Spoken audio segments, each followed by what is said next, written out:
Now, failure mode and effect analysis. It is very much understood that if you fail in something, and Hmm. like how would you, it will have an impact on you, and how are you going to see the aftermath effects. You're going to analyze that. So failure modes are errors or defects in a process, of course. Why you fail? Because there is an error or defect in the process, design or item, particularly those that affect customers. The way in which a company brings products and services to marketplace reflects its ethics. So it is understood that from a company which is thoroughly ethical will never bring a product with default or with any kind of damage. They will not give. It's not like they're going to pass on that burden on the customer. See, the product should not look like a burden. Like 1 or 2 days back, I ordered a table, a Sesham wood table from a company. It's a reputed one only, and they gave us something which was having some damage. Okay, no problem. Quality check has to be done. They failed in that. They did not maybe scan it and properly they gave it. I returned it back immediately. I told them that you should take it back, and immediately I won't accept the delivery from you. Okay, that is what they accepted, and they were not kind of uh, pressurizing me to accept that, and they're going to rectify things. No. So at least that ethics they have, I can understand. They see, we cannot tell that they, like you don't have any. There'll not be any kind of mistake which people won't commit. People do mistakes, but they accept. People should accept the mistakes even. That is even more important here. Correct? Right. So they accepted and they took it, and that retained my trust on them, because I told them clearly that if at all you want me to again get back to you or be your customer in future, you should rectify your mistake. So they immediately took it. That was enough for them to tell.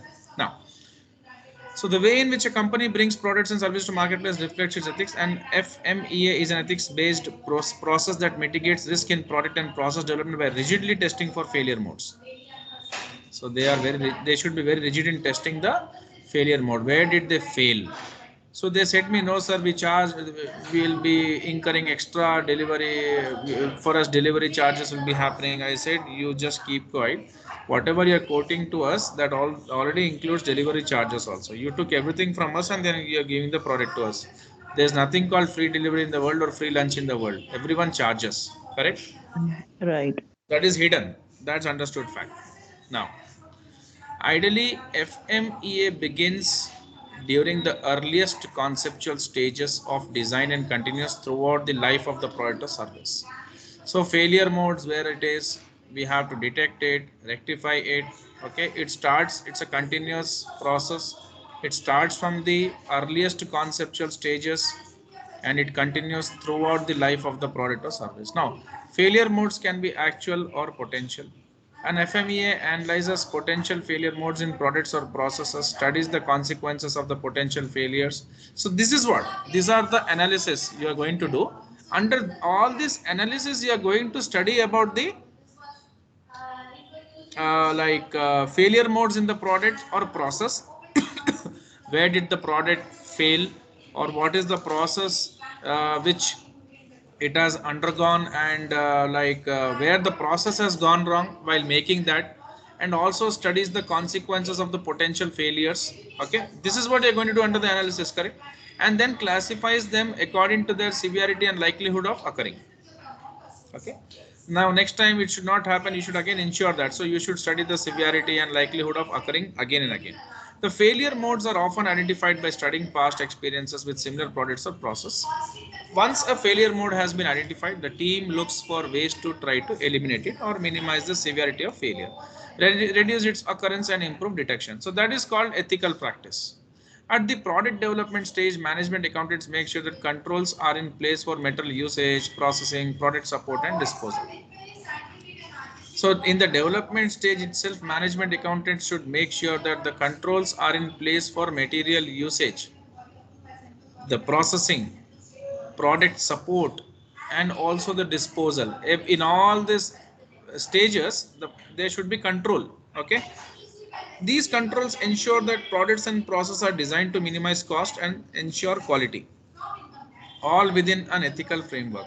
After the development stage, FMEA can be used to control during ongoing operations. Now, one more like method with which you can do the quality control or check is POCA UK assessment.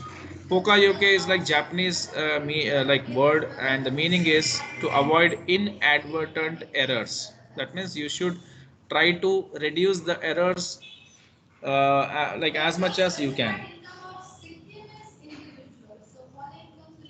Okay, it can refer to error proof or mistake proof production. That means you should ensure your processes to be so much intact that like any kind of errors shouldn't be there.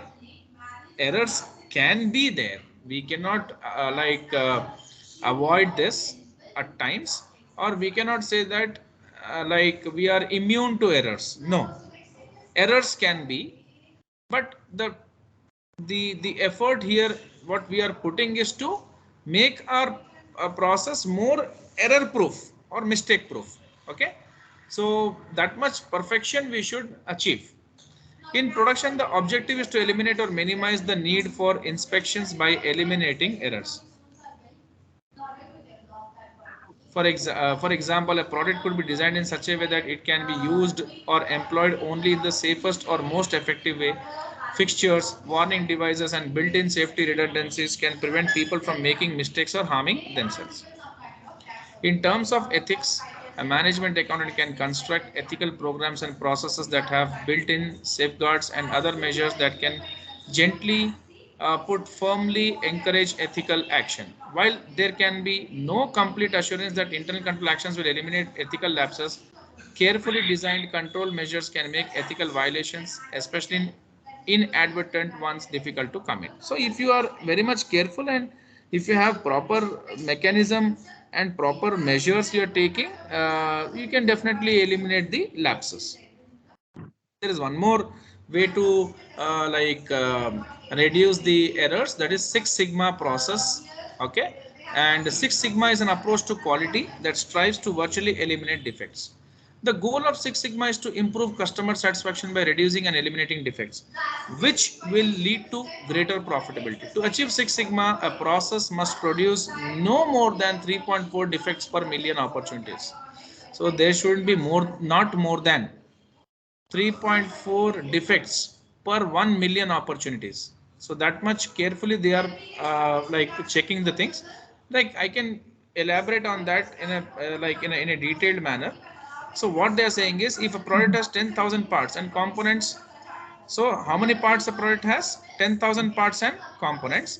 3.4 defects per million means 34 products out of every 1,000 will have some defect. That means they should see that it should not have more than that. Understood, na? Yeah. That's what. So quality in products, processes, and activities require control conditions, and management needs to be aware of all regulatory requirements to make sure that ethical compliance is part of quality management system. Converting intent to operational reality. See, it's not only the intention what you should have, you should show that in reality also. So for that reason, first thing you have to ensure is you have to hire right people for jobs. Then you should give proper training to them. Then you should build ethics into their work behavior. That means they should work ethically. And design and development, ethically is nothing but honestly they should work. Honestly in the sense everything comes, whatever the task they are doing, they should never be dishonest to their task, dishonest to their job or work what they are performing. If there is any kind of leniency, they're not caring for what they're doing, then that is going to impact the customers, and then you get the feedbacks very properly. Okay, Okay. so work planning and execution for products in product. That's the reason why today to become very successful, you have to have you have to be very vigilant. Okay, you know there are a lot of deviations and distractions, but you know perfection is something without which you can't survive, you can't sustain. Hmm. So work planning and yeah, execution for products in production delivery. For example, ethical issues and internal controls need to be considered in areas such as what? Selection of suppliers. That means you should work with good suppliers, subcontractors and distributors. Contract negotiations. Next. Okay. Controls on processing, for example, prevention of theft of materials and byproducts, potential for fraudulent creation of customers or customer relationships that can happen, no? Yeah. Yeah. So ethical issues and internal controls need to be considered in areas such as all this, like where there's a potential threat that some fraudulent creation of customers or relationships, some potential illegal or unethical negotiations with potential clients, fraudulent transactions can happen. So you should have a very proper check on all this. Creation or use of fraudulent or unethical entities, illegal or unethical methods of handling waste or scrap, misuse of organization assets for non-business use, misappropriation of funds. So all these things should be curbed or stopped. Then post-sales support and client services. Post-sales support and client services involve fulfilling the obligation to continue to support products and services after a sale is completed. Of course, okay. That means once you have sold the product, it's not like you're going to pull back yourself. No, you are going to ensure that you're always going to give them after sale services even. Okay, where you have promised warranty or something or anything, you have to give that. Okay, otherwise, what happens? Then again, it is unethical, correct? Yeah. And if the product is having some issues, recall it. Yesterday, I had a issue, they recalled it. Finished. So no one's going to compromise after making payments. Then third party issues need to be addressed, such as the use of subcontractors in countries where work practices such as use of child labor differ from those deemed acceptable in parent organization's country. So third party issues also should be seen and need to be addressed, such as use of subcontractors in countries where work practices such as use of child labor differ. So in some countries child labor is there, in some countries it is not there. So in our country it is not acceptable, but in some countries it is acceptable, correct? Right. So we should, like, what is happening is we have to pick some subcontractors. So that's what they're saying. Third party issues need to be addressed, such as use of subcontractors. So we want to collaborate ourselves with some contractors in some countries where work practices such as use of child labor would differ from our countries, our country, where our country is. So selecting subcontract based on price alone significantly increases the risk of negative effects on customers, the marketplace, or society at large. So don't go with such contractors who are into such kind of practices. That is unethical, correct? Right. Because in today's world people are aware where where companies are exploiting someone. No one wants to buy those companies products, because see, we don't like some individuals who have a, a negative mindset. We can't accept. Hmm. Then integrating a code of ethics into business planning. So decision making during planning must consider aspects of ethical behavior in order to maintain the relevance of ethics, code of ethics in the eyes of employees, particularly in approaches to hiring, training, and business expansion and contraction. Everywhere you should see that, ensure that honesty is prevailed. In mergers and acquisitions, the organization culture need to be a part of due diligence investigation. That means we are acquiring or merging with some other company, so we should investigate what kind of merger that is going to be and what kind of company that is and why are we merging. We should be very transparent in that case. Knowing what to do when there are no procedures to follow. So when employees do not have a procedure to follow, they must use their knowledge, like common sense. Mm-hmm. Correct? What is good, what is bad? Something they should know. They should have that common sense. We expect that kind of common sense from employees and who have good personal values. So the risk of unethical responses can be negated. Okay. Now, Okay. measuring and improving ethical compliance. So how come you can do that? How come you can see that the ethics are complied in the organization? So a human performance feedback loop. You should take feedbacks. So incorporates ethics into employee performance review and development systems. Job requirements, descriptions, and objectives should include ethical expectations, and employee performance should be assessed against the same criteria. Ideally, the approach is built into human resource management process and measure employee performance according to specific goals to ensure that ethical expectations are effective and understood. Survey tools involve submitting. That means you should conduct survey in the company and understand and take the responses from the employees and all, whether ethics, whether like they are working in the ethical condition or not, or ethical policies have been implemented properly or not. Then hotlines and whistleblowers. Of course, if something is wrong happening in the company, whistleblowers should whistleblow. That means they should bring that Mm-hmm. to the notice.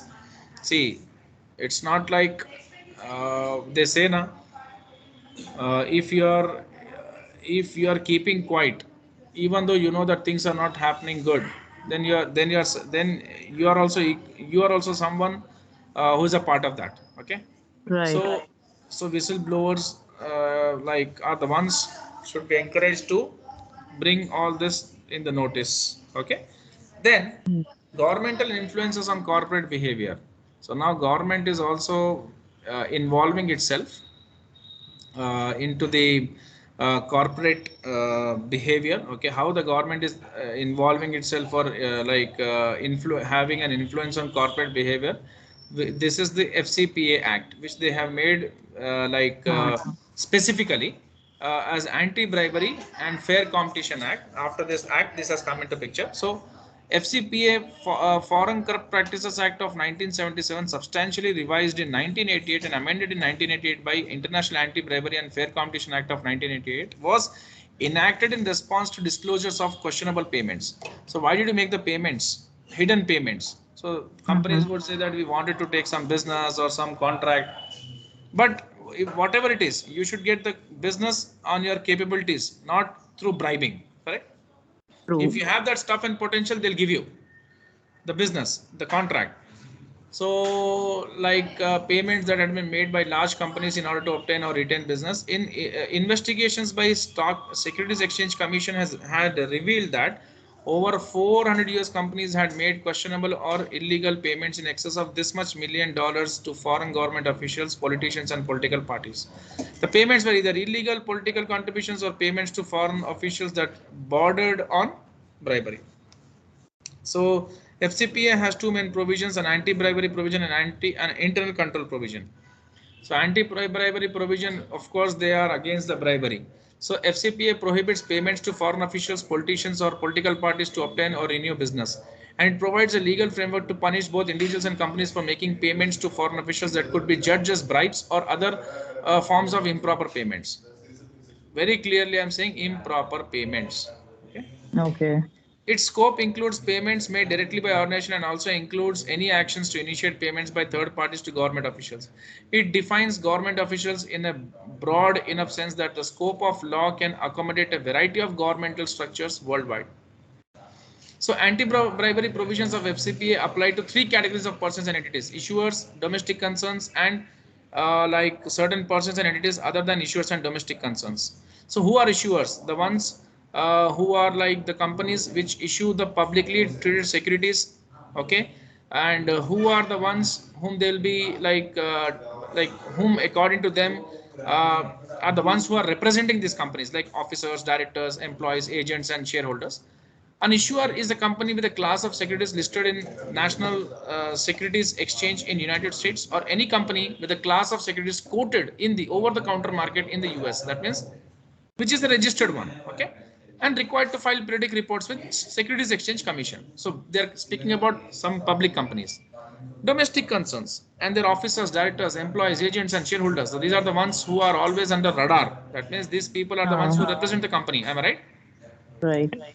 A domestic concern is any individual who is a citizen, national, or resident of United States, or any corporation, partnership, association, joint stock company, business trust, unincorporated organization, or sole proprietorship that is organized under the laws of US, or the US territories or possessions of United States, possessed territories or commonwealths, or that has a principal place of business in US. And third one is certain persons or entities other than issuers and domestic concerns acting while in the territory of US. Such are nothing but the foreign companies which are having their work in US. Correct? Right. Who are operating in US. Thus, the anti-bribery provision of FCPA apply not only to public entities but also to private entities. Individuals and firms also may be penalized if they order, authorize, or assist someone else to violate the provisions of FCPA. So there may be instances when it is difficult to ascertain whether a payment is for a routine government service or a bribe. Always bribe is something which is paid intentionally. Correct? Yeah. If you have a True. corrupt intent, you will bribe. So in such a circumstance, the act states that the person making or authorizing the payment must have a corrupt intent in order to be found guilty under FCPA. In other words, the payment must be intended to induce the recipient to misuse an official position to direct business wrongfully to the payer or to any other person. That means it is very clear that you are paying for getting business. Your intention is that. So facilitating payments, FCPA does not apply to small payments made for purpose of facilitating. That means if you want to do some business in some country, so for that purpose you have to pay for visa, for like some services. So that those payments won't come under the radar of this. Why? Because those are like payments which has to be done, routine payments, correct? Yeah. For facilitating, expediting, or securing the performance of non-discretionary routine governmental action by a clerical or ministerial governmental employee. Such payments are known as facilitating payments. Routine governmental action. So, like, what are the facilitating payments? Like obtaining permits, license. You have to pay those fees. For all this, you have to pay fees to the foreign countries' governments, correct? And True. for processing governmental papers such as visas and work orders, providing police protection, mail pickup, delivery, or scheduling inspections associated with contract performance or inspections related to transit of goods across country borders. So for all this, you have to pay fees. Providing telephone service, for if you are taking telephone services in a country where you are going to operate, and for unloading cargo or loading power, water, or protecting perishable products or commodities from deterioration, all you have to pay money for that. Actions of similar nature, you have to pay money for that.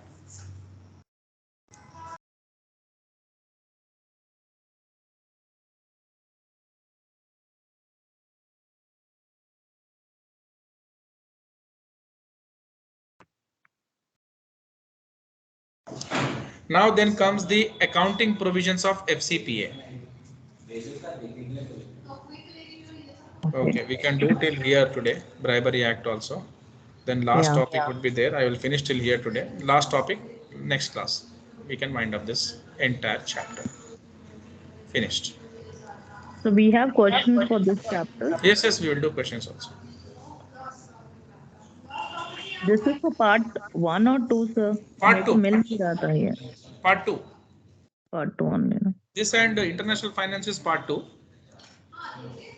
Next topic, we will do something from part 1, which I am planning to take up some theory topics.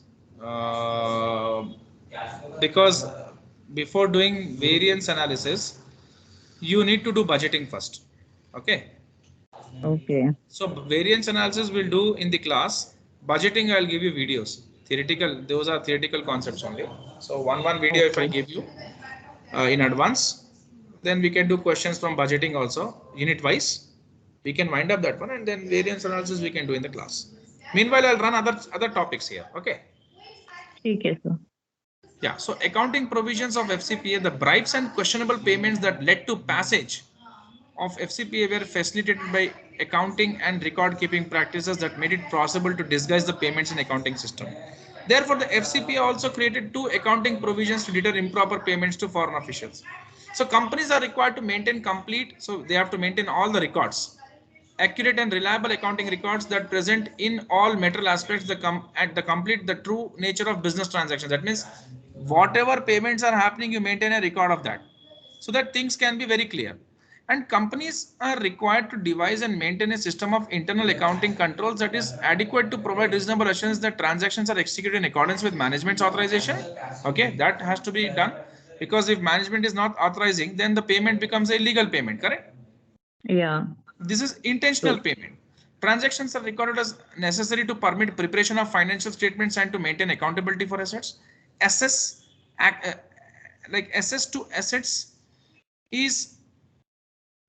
to assets is limited to management's authorization. Only management can do that. Assets are inventoried and reconciled regularly. That means you should regularly check the assets. Some part of it has been sold or whatever it is. So you have to see.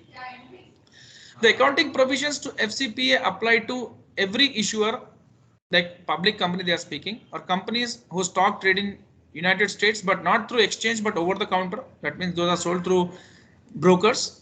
Entity that is required to file annual or periodic reports with Securities Exchange Commission. So all these companies come under this ambit. Then UK Bribery Act. This is nothing but it is controlling the UK companies to involve in any kind of illegal acts, okay, whereby some corruption is involved, or don't bribe and get the businesses. Okay. Okay. like they cover all the UK companies. So what is the difference between FCPA and UK Bribery Act? Whereas the US FCPA applies to bribery of foreign officials only, UK Bribery Act applies to bribery of both governmental officials and private business people. Okay, they are not like uh, here the bribery of foreign officials, but UK Bribery Act applies to bribery of governmental officials and private business people. That means government officials also and private business people who belong to UK. See what we can do here. We can understand like UK Bribery Act of 2010 defines bribery as giving someone a financial or other advantage to encourage that person to perform their functions or activities improperly, or to reward that person for having already done so. That means you are, whatever his job is, he has to do, but you are paying money for him to do the task as per your requirements. That is bribing. Am I right? Right. Therefore, bribery is not limited to monetary payments, but also can be defined as a kind of extra benefit. That means you are giving them some benefit, like you are funding their foreign trip or something. Furthermore, a business is liable if someone who performs services for it, such as an employee or agent, pays a bribe specifically to get business, keep business, or gain a business advantage for the firm. British residents and businesses and also foreign companies that have operations in UK can held liable for bribery regardless of where the offence is committed or who is the company commits or who in the company commits the act. Even the bribe itself has no connection with UK. That means outside UK also, if you do that and if you're caught in investigation, you will be penalized. So if a business is charged under UK Bribery Act, it has a defense if it can show that it had adequate procedures in place to prevent bribery. So that means they should show that they had good control, internal control. Okay. Right. So hospitality expenditures, promotional expenditures, or similar business expenditures that are reasonable and proportionate are not prohibited. That means someone whom you are giving some party, some kind of function or some kind of like things. For this, if you are making some payments, it doesn't count under bribery. If you are bribing someone for your work, then it is bribery. So Right. if so, what they're saying is the difference between FCP and UK Bribery Act is it applies only to foreign officials, but here government officials in UK and private business people in UK. Whereas US FCPA contains an exception for small facilitating payments. UK Bribery Act does not contain any exception for what it calls facilitation payments. The only fees that may be paid are legally required administrative fees or standard fees. That they have a different name given to it, and US has a different name given to it. They say facilitating payments. These guys say administrative fees or standard fees. Okay, to fast track the services. Okay. So that's what UK Bribery Act does not contain an exception for what it calls facilitation payments. The only fees that may be paid are legally required administrative fees or standard fees for fast track services, because those are not considered facilitation payments in UK. Okay, those are legal fees. Legally you have to pay. So we will continue this one in the next class, Suma. We'll find up this. Okay. Monday. Today is Monday. We'll wind up this one. Or you want for me to take tomorrow? I can like. No, tomorrow no, sir. I'm going to Mama's house. Okay, I'll give you international finance then. Okay, extra videos. Okay. So आपने बोला था आप time table थोड़ा set करने में help करोगे, मुझे सितंबर में लिखना है part 2. Okay, so we will discuss that on Monday, na, if you don't mind. आप ऐसे ही कहते हो सर, फिर भूल जाते हो. No, I will discuss on Monday. You just remind me while starting the class. Just will take 10 minutes for that. ठीक है sir. Before starting the class, okay? Okay. Hello. Okay. Yes, sir. Hello. Yeah. Good evening. Good afternoon, Kalyani. Good afternoon, sir. Sorry for the delay. Sir, I didn't receive any investment classes, sir. That you. No, international finance has been given to you, long time back. Okay. Those videos only I'm giving to Suma. Okay, sir. Yeah. Okay. Thank you. All right then. Thank you. Yeah. Bye.